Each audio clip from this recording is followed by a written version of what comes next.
have always defended your team's performances as well, going through his group, saying, we believe, we know the quality's there. Are you now peaking at the right time? Because sometimes in that match, it felt like some of the players were dancing again. Yeah, definitely. I think I'll always be honest with our performances. I think me a couple of years ago would used to probably speak to you guys and want to not say the real truth. I'll always speak, honestly now. In probably the Serbia game we played well. Denmark was probably one of the worst performances that we've had, but we obviously had to defend each other. Slovenia, we obviously drew, was a better performance, but then as Slovakia went on, we obviously 1-0 down on the brink of going out, thought we actually played much better. So there's different things that go on throughout the tournament, that goes on in a player's mind. But I think the main thing is that like you've said, is the confidence that you've seen now. I think you see the confidence of our attacking players coming out. I think I spoke after, it might have been the Denmark game, about showing love to our front players. I think Phil the other night was unbelievable, playing in that central role. Jude looked so free, Sachs looked so free, H dropping in, going high, the lads coming off the bench. We're really starting to go through the gears, I think. And our last two performances against Switzerland and the Netherlands have been really good.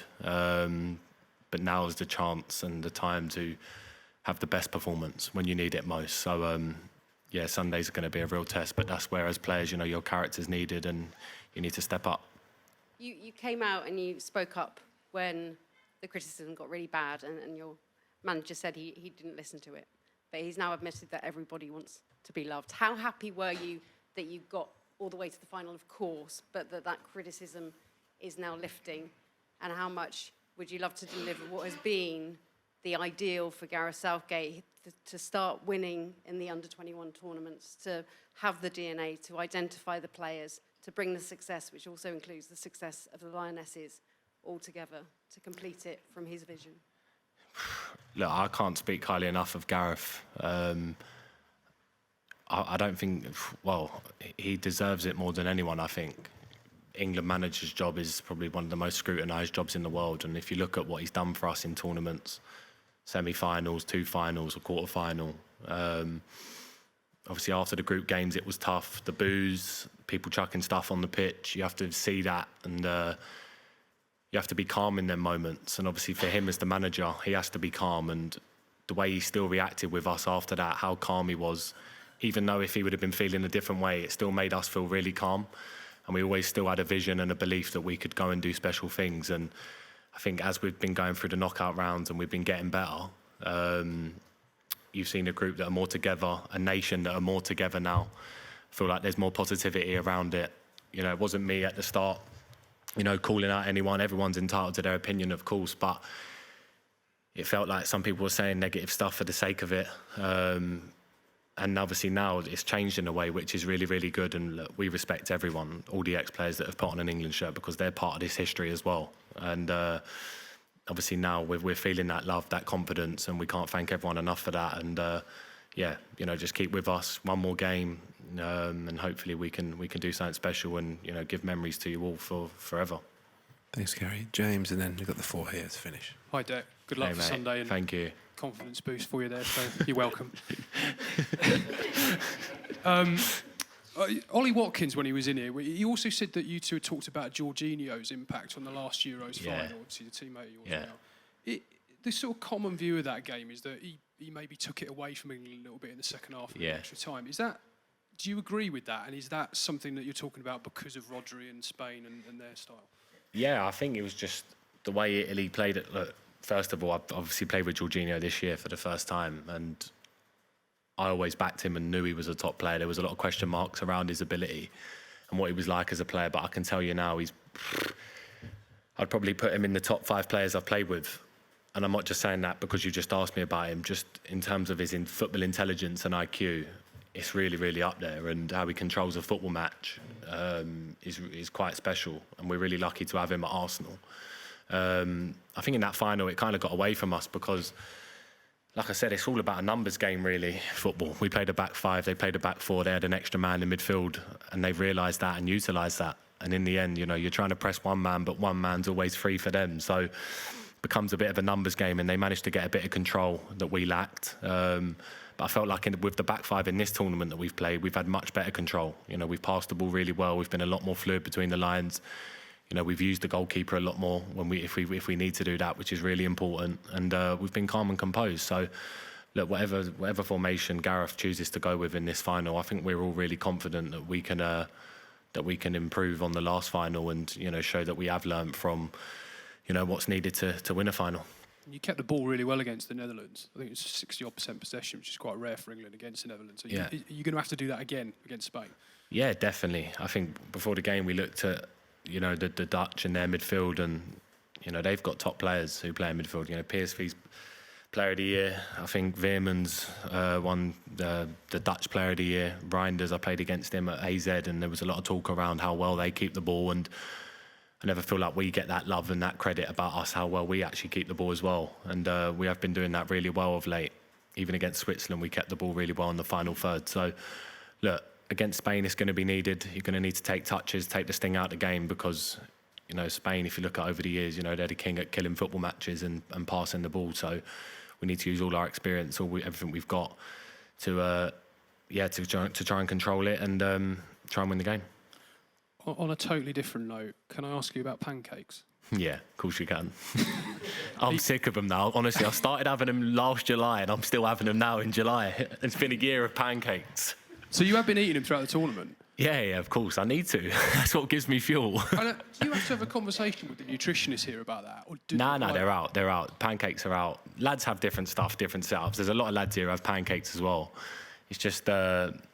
I'd done obviously a men's health interview, and we just ended up talking about like pre-match food, because it had been recorded with me before, talking about what I'd have to give myself fuel. And when I went to Arsenal, I had a conversation with the new nutritionist, and he just completely changed it with me.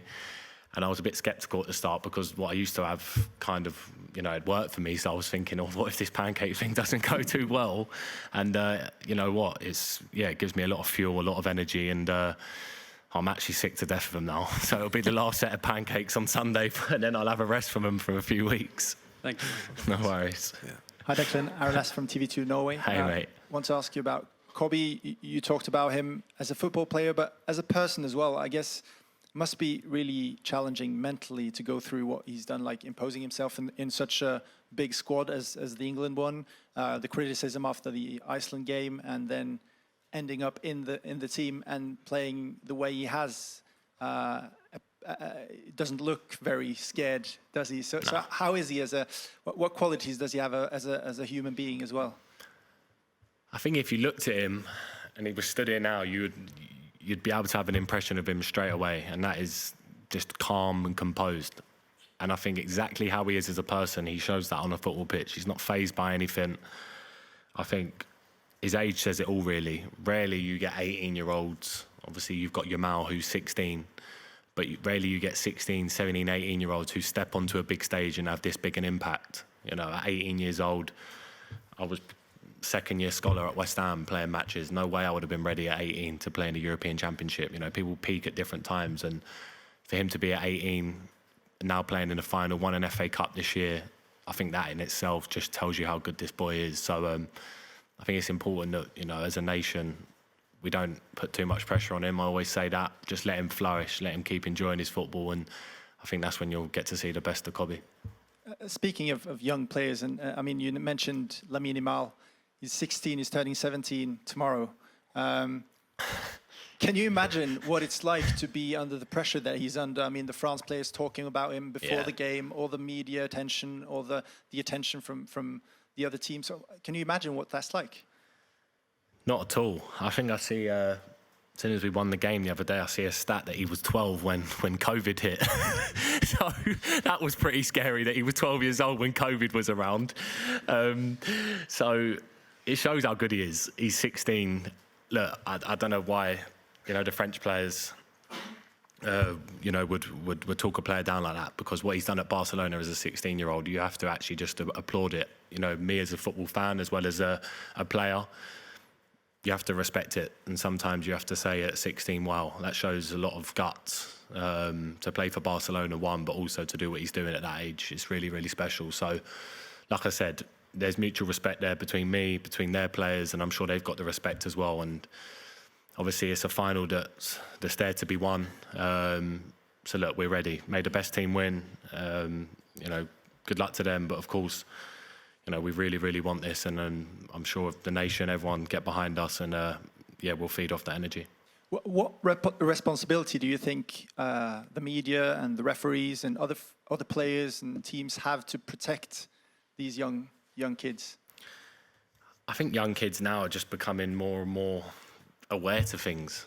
At 16 years old, I was in Diggs, which is a house that I stayed in at West Ham, finishing my school. Obviously, he's here doing his own work on the European Championship. So I think it's just we're in just completely different times now. I think 16-year-olds act way older than they actually are.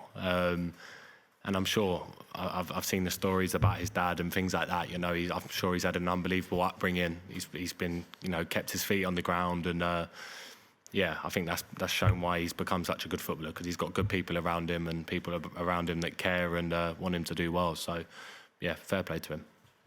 Okay. Hi Declan, Alberto Rubio from Marca from Spain. Hey mate. England won the World Cup Under-17 in 2017, the World Cup Under-20 last year, the European Cup Under-21. You in the senior team, 3 semi-finals in the last 4 major tournaments. What do you think that are the key factors of this growth of the English football? Yeah, English football, it's been growing for sure. I think if you would have said back in 2018 when England got to the semi-final against Croatia, that their path now, 7 years on, that they would have reached 2 finals, a semi-final, quarter-final, no one would have quite believed you. So English football are on a great path. But like I said, it's now time to show that we can win.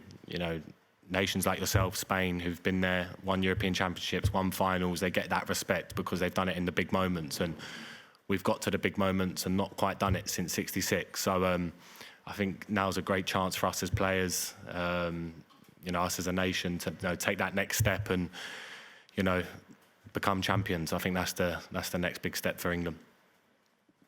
The second and the last one, you have a Spanish coach, Mikel Arteta, who coached also in City with Pep Guardiola.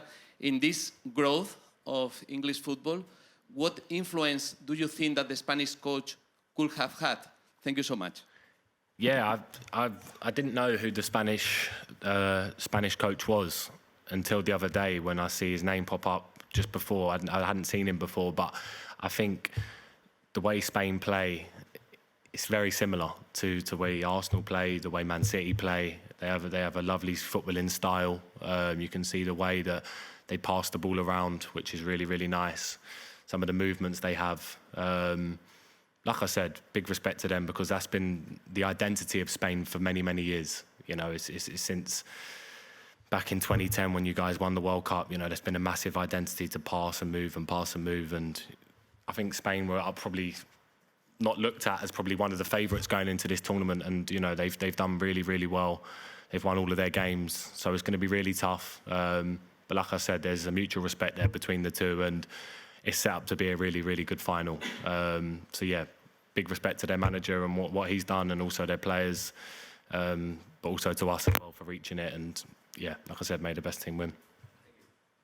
Hi Declan, Ayush Roy from Stats Perform. Hey, just wanted to ask you, you mentioned about the criticism earlier on, and one player who got a lot of it was Harry Kane, your captain. After his goal against Switzerland, no European player has more knockout goals in major tournaments than Harry Kane now. What makes him so clinical and so precise in front of goal? I think it's just what he works on. I think you see him in training.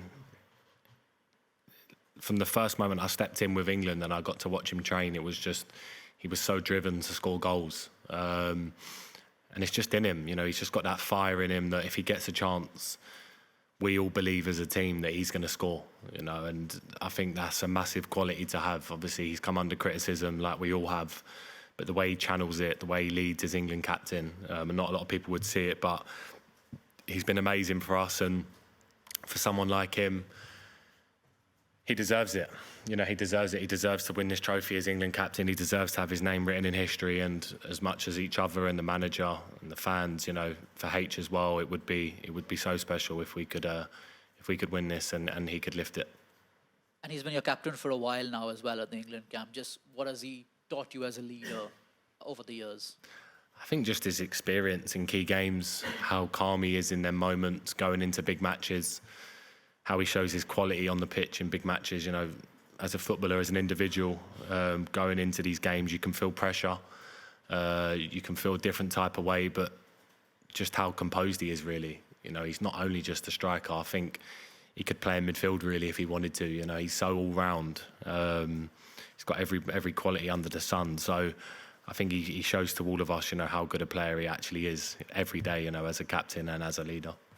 And just finally, on a lighter note, where's this love for cricket come? I've always loved cricket, to be honest with you. I'm not a massive watcher of cricket, like, I'll admit that, but playing it, I love playing it. It's just fun. You know, I've played it since I was a kid with my friends at school. It was massive in school days. We've got a few boys here who love their cricket. We obviously have quite a close relationship with the England cricket team, which is good. So yeah, we've been playing. I've been bowling a little bit, batting, and I think all the lads have been involved as well. So we've had a lot of fun doing that, which is amazing. Okay, last one in this section here. Hi, Declan, from Pablo from Spain. Hey, mate. I will ask you about Phil Foden. He came here as an MVP of the Premier League, playing in the left side and in the group stage. Maybe he is not playing or get all the ball that he needs, and now he's playing inside. How important is for you a player like him playing in front of you to have the best performance from the team? He's so special. Like when you know a good football player when you see one, and the way he takes the ball on the half turn, and the way he runs with the ball and has close control and touches is just, it's incredible, really, to witness it and to see it. It's unbelievable. And like you said, playing on the left, maybe he sacrificed himself for the team a little bit. He's still done the best he can, like he always does. When we've seen him move central, we've seen him create more, take more touches, be more on the half turn, you know, ball reception, the way he's turning with the ball. He's such a top player. I can't speak highly enough of him, and the more we can get him on the ball, the better, for sure. Now we ask you about Bukayo Saka. Spain, one of the keys of Spain are the wingers. Yeah. Bukayo has a worth ethic incredible. We see in the last two games playing in a different position. If it's a match that you have to help him more because of the wingers of Spain? Well, definitely. I think it all depends on, you know, how we set up, to be honest with you. Obviously, we've seen what Williams has done. We've seen what Yamal's done. You know, two outlets for Spain who are top talents. You know, there's no doubt in that. They're unbelievable players and are going to play for Spain for the next 15 years. But we have our own young attacking talents as well, who can produce just as good moments. So I think it's going to be a stage set for these young stars who can show what they can do. So on AM, on DAB, via the talkSPORT app, and on your smart speaker. talkSPORT.